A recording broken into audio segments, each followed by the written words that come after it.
बिस्मिल्लाहिर्रहमानिर्रहीम। किसान भाई अस्सलाम वालेकुम। किसान भाई अल्लाह ताला आपको अपने हिफ्ज़ ईमान में रखे। किसान भाइयों, आज मेरी वीडियो का मौजू है कपास के पौधे के नुमाया खद्दो खाल क्या हैं, ये पौधा कैसा होता है, कपास के पौधे के आदात कैसी होती हैं, कपास के पौधे की जड़ कैसी होती है, कपास के पौधे का तना कैसा होता है, क्या कपास का पौधा चिनाई के बाद खुश्क हो जाता है, कपास के पौधे की जड़ कितने मीटर लंबी जा सकती है, कपास के पौधे की चौड़ाई कितनी होती है, कपास के पौधे का पत्ता किस तरह होता है, कपास के पौधे के पत्तों का रंग कैसा होता है, क्या कपास के पौधे में शरबत होता है, वो किस काम आता है, कपास के फूल का रंग कैसा होता है, कपास का फूल उगाव के कितने दिन बाद ज़ाहिर होता है, कपास की कली कितने दिन में फूल बनती है, कपास से फूल खिलने से टिंडा खिलने तक कितने दिन लगते हैं, बिजाई के बाद बीज का उगना, फल गुड्डी का ज़हर होना, फल गुड्डी का कली बनना, कली का फूल बनकर खिलना, फूल का अमल ज़ेरगी, टिंडे का सैद पूरा होना, किस्म के लिहाज से ये फूल खिलने से टिंडे के खिलने तक। किसान भाइयों, इन सब सवालों का जवाब मैं इस वीडियो में आपको दूंगा। आपने इस वीडियो को गौर से सुनना, अव्वल से आखिर तक देखना है। किसान भाइयों, कपास का पौधा यूं तो एक आम ज़रई फसल की तरह ही दिखाई देता है, मगर इसकी आदात सारी की सारी दरख्तों जैसी हैं। मूसलीदार, लंबी, मजबूत जड़ के सहारे दरख्तों जैसा तना जो फल फूल लाने के साथ साथ चोटी से बढ़ता भी रहता है। किसान भाइयों, फल पकने यानी चिनाई के बाद भी पौधा खुश्क होकर ख़त्म नहीं हो जाता, बल्कि हालात मुनासिब हों तो ये बढ़ता ही रहता है। कपास का बीज जब उगता है तो इसकी जड़ बड़ी तेज़ी से नीचे की तरफ बढ़ती है और बाकी बनोले को सतह से ज़मीन से ऊपर धकेल देती है। अच्छी ज़मीनों में जड़ 2 मीटर तक गहरी जा सकती है और इसी तरह लंबाई की निस्बत 2 से 3 गुना चौड़ाई में भी फैल सकती है।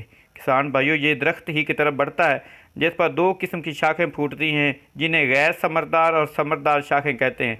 गैर समरदार शाखें तने के निचले हिस्से से निकलती है और ज़्यादा पैदावार देने वाली अच्छी और अगेती किस्म में ये तीन से कम ही रहती हैं, जबकि समरदार शाखों की तादाद काफ़ी ज़्यादा होती है। कपास का पत्ता हाथ की हथेली की तरह चौड़ा और नोकदार होता है। किसान भाइयों, कपास के पत्तों का रंग हल्का गहरा सब्ज़ होता है। पत्तों पर आम तौर पर बहुत ही नाजुक छोटे छोटे बाल होते हैं और पत्ते के जहरी सम्मत शरबती कतरे होते हैं जो कीड़े मकोड़ों के लिए आब हयात का काम देते हैं। कपास का फूल जर्द रंग में खिलता है, बहुत खूबसूरत लगता है। पहले एक छोटी सी गुड्डी बनती है जो पौधे के उगने के तकरीबन 30 से 40 दिन बाद ज़ाहिर होती है और 20 से 25 दिनों में कली और फूल बनकर खिल उठती है।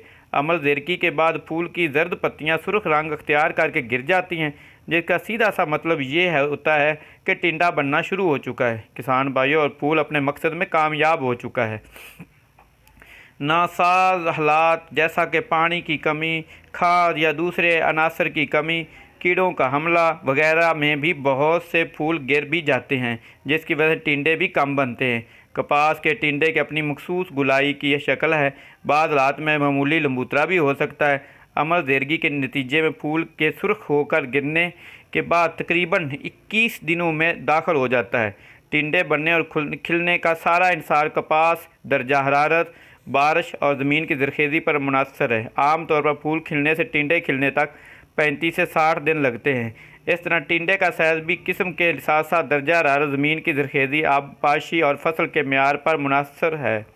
कपास का फूल एक मुकम्मल फूल कहलाता है, यानी नर मादा हिस्सा फूल के अंदर ही होते हैं, मगर अमल ज़ेरगी के फूल खिलने के बाद ही वकूफ़ पज़ीर होता है। आम तौर पर अमल ज़ेरगी का फूल का अंदरूनी मामला है, मगर कीड़ों मकोड़ों की हरकत की वजह से थोड़ी सी बैरूनी क्रॉसिंग भी होती है। दौरान हयात अहम मंजिल मंदरजा ज़ैल हैं। किसान भाइयों, बिजाई के बाद बीज का उगना 4 से 7 दिन, फूल गुड्डी का ज़ाहिर होना 30 से 40 दिन, फूल गुड्डी का कली बनना 15 से 20 दिन, कली का फूल बनकर खिलना 3 से 5 दिन, फूल का अमल ज़ेरगी 1 से 2 दिन, टिंडे का सैज पूरा होना 20 से 21 दिन, टिंडे का खिलना 20 से 40 दिन, किस्म के लिहाज से फूल खिलने से टिंडे के खिलने तक 40-70 दिन। किसान भाइयों, अगर आपको मेरी ये वीडियो पसंद आई हो तो आप ज़रूर सब्सक्राइब करें और इसको लाइक भी करें। शुक्रिया।